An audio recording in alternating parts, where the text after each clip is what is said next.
Hi guys, welcome back to my channel. This is a world's best 11 from One Nation today. So this is of only retired players, so don't comment and ask where Ronaldo and where Lionel Messi is because they're not retired yet, as far as I know. So I'll start in goal with the legendary USSR goalkeeper of Lev Yeshrin. He was one of the best goalkeepers of all time. It's a very close call between him and Gordon Banks, but he does take it. He was known as the Black Spider because he was so acrobatic that he could get to any ball and save many goals. Then I've got Philipp Lahm, the German World Cup winning captain, and then he could obviously moved into midfield towards the end of his career.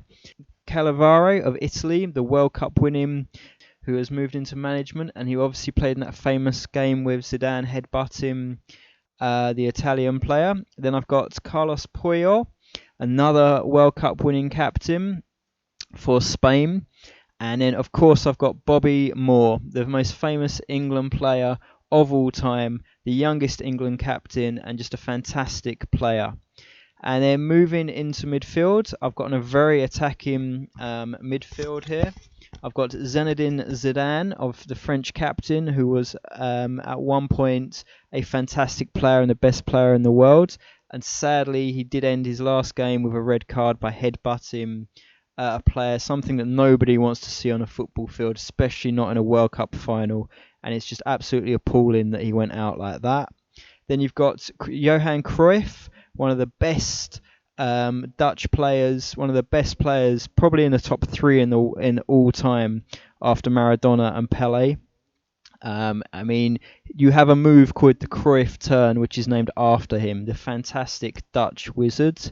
Then we have Pele, who is just the best player of all time. End of conversation. Ronaldo and Messi have nothing on Pele. Pele is just the best player of all time. So we have him. We then have the drug cheat, which is Maradona. The less said about him, the better, but I have to have him in here because he was quite a talent. Then we've got Luis Figo of Portugal. Again, one of the many players in who haven't actually won the World Cup, which is quite surprising. And Luis Figo of Portugal, and then that leads us on to Northern Ireland's George Best, who probably wouldn't make it as a football player today because of his behaviour off the field. If he was at Arsenal when Arsene Wenger came, he probably would have been kicked out of the club for his off-the-field behaviour.